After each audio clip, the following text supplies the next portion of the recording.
Catching the eyes of college coaches now is a young man from Lancaster County who's doing what most kids can't or won't, but maybe should. CBS 21 Sports Director Jason Bristol has this story.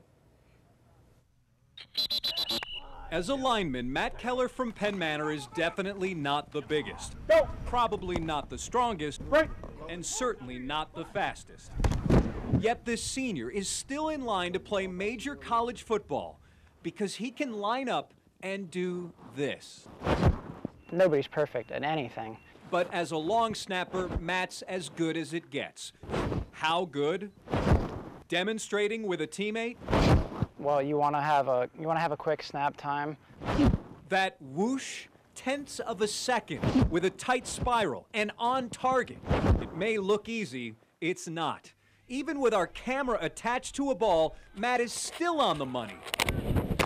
Nearly every single time. How many times has, a botched snap on a field goal or an extra point, cost the team?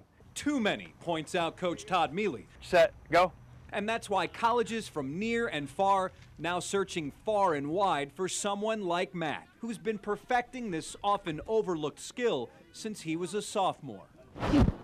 Should more high school kids dream of becoming a long snapper now? I think their parents should. Attorney Kevin Gold of Harrisburg is an NFL player agent whose specialty is representing long snappers. If you want your kid to get a scholarship and is not necessarily D1 material, making him an excellent long snapper can make him D1 material. Matt doesn't have a scholarship yet, but there is this one offer which certainly shows how good he's become. I don't think anyone anticipates that their long snapper is going to be a Under Armour All-American. Yes, Matt the snapper recently received an invite to a national all-star game. It's overwhelming. I mean, I would never have thought I was going to be in this position ever. And it's all because he discovered the right position and the sound that goes along with it. And listen, those scholarship offers will be coming. Often called the mistake by the lake, but make no mistake about it. Back in 1964, a local man just knew his Cleveland Browns would be champions. Saturday is now the golden anniversary. And what does that player miss most? Working alongside our CBS station in Cleveland, here's CBS 21 Sports Director Jason Bristol. So I've had a great life. Looking back on his remarkable football career, Gary Collins has very few regrets. In my career, I dropped 7 balls. Total? Total. But there is this one thing. But it was a thrill up there. This one collectible Gary wishes he still had. Yeah, it'd be nice to have. I blew it. Young, dumb, stupid. But let's forget all that for a minute. How Gary Collins ended up on the hood of that car is one of the best football stories you've likely never heard. Amazing. And it starts during the 1960s. Number 86, Gary Collins, has been a top receiver in the league for many years.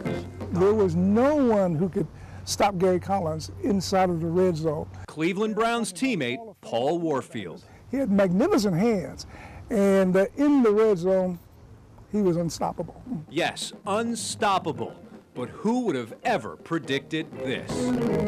At the 1964 NFL Championship game, Gary Collins stunning the mighty Baltimore Colts, catching not one, The first ball I caught, I thought I was going to drop it.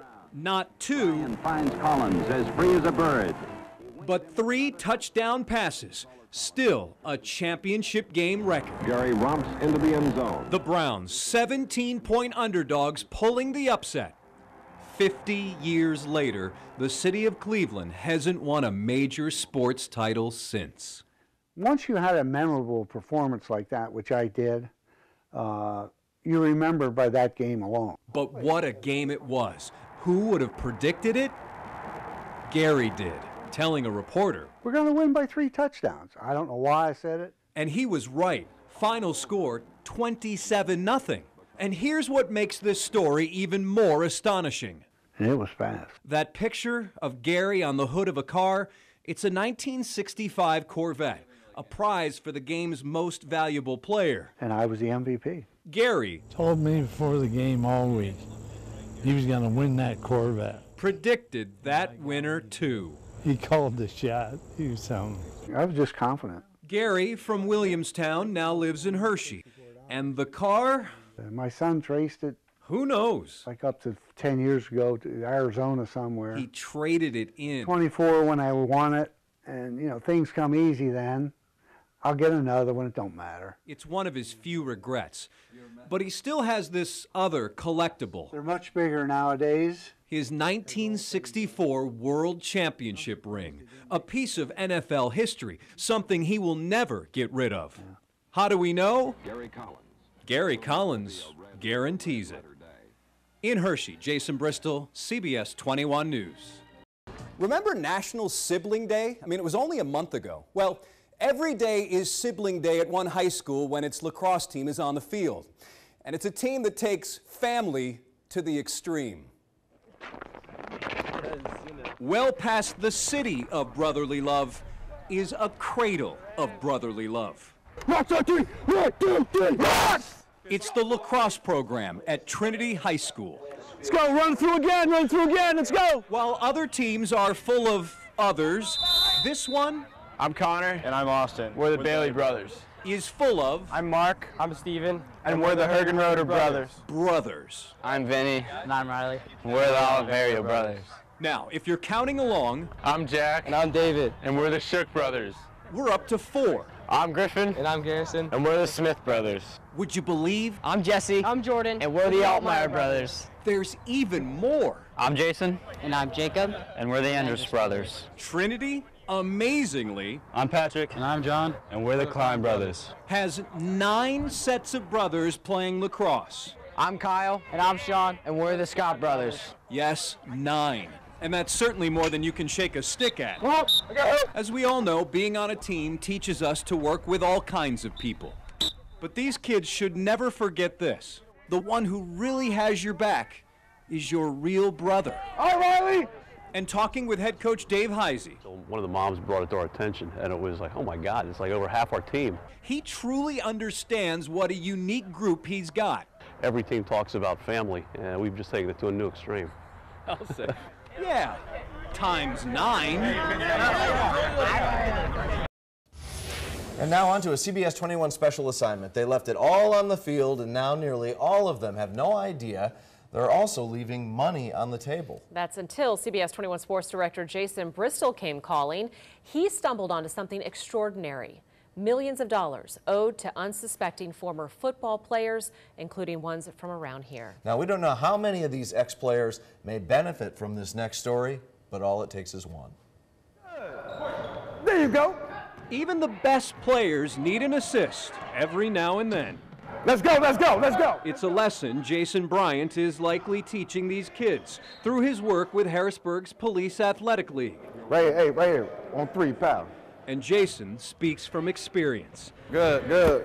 With a little help from us, So when you called me, he's finally receiving thousands and thousands of dollars owed to him. actually it's a blessing. And he's not the only one. And you had no idea it was sitting there. I had absolutely no idea there was any money up there. What started out as a simple assignment to help a couple of former football players from the Harrisburg area at some point turns into something bigger than myself or photojournalist Colin Powell ever imagined. Isn't this amazing how many people, all these guys? Taking us from Pennsylvania to points all across the world. Oh, wow. Oh, they're all getting back to you. And it begins the next member of this class with Michael Payton, recently elected to the College Football Hall of Fame. Yeah, so one day I'm looking for your CFL stats, so I put your name in with CFL, and this website comes up. That website belonging to the Canadian Football League's Players Association, or CFLPA. It lists more than 900 former players it considers missing and missing out on their pensions. I had a great experience. Once a quarterback for a team in Saskatchewan, Michael Payton I had absolutely no knowledge until you contacted me and told me. was on that list. And when you total up all the guys whom the CFLPA says it's lost touch with, and all the money these ex-pros are now entitled to, it's roughly $4.5 million, according to this article in an Ottawa newspaper. So, on Michael's behalf, we contacted the Canadian company managing the pension fund. Michael then provided the personal information the company requires, and now... I mean, it's money I can invest in my child's college fund. He has money he never realized was his. For future things down the road. And down another road, there's Jason Bryant. I went to a tryout in Atlanta, Georgia. 3 years in the CFL. It was mentioned to me. Also missing. About a year ago. This time, though, I was able to help him. Okay, that works, that works. File his claim. That means a lot. I mean, we could always use money, you know. How can a players' association lose track of so many people? Well, players tend to move around a lot, and most of these guys played before everyone had an email address. But now, it's a whole new ballgame. Where is he? Where is he? Where? And here is where our focus changes. Will I decided to randomly Google names from the list. Don Hover. And within minutes, we found guys from the U.S. and Canada on LinkedIn, Facebook, and other websites. He's now a motivational speaker. Some are on Twitter. He's an actor now. Heck, we even hit up their kids on Twitter. She's a Canadian Olympian. In all, we found nearly 200 players. Collectively, their pensions could be worth upwards of $250,000. And of those who responded, nearly everyone had no idea about the money. But the man who stands out the most is one of these players who is likely owed the least. Bill Massey wrote this station a long email after I contacted him. Now living in the Philippines, he's trying to develop small power plants for the country's poor. He doesn't remember paying into that pension system, but he thanked me because money is so tight, he believes his small pension, maybe $1,000, will now keep his family alive. And while it's not life-changing money for the guys from Harrisburg, they're happy to have it because even when a career is over, players can still use an assist every now and then. Whether it's $200 or whether it's $20,000, it's money you don't have.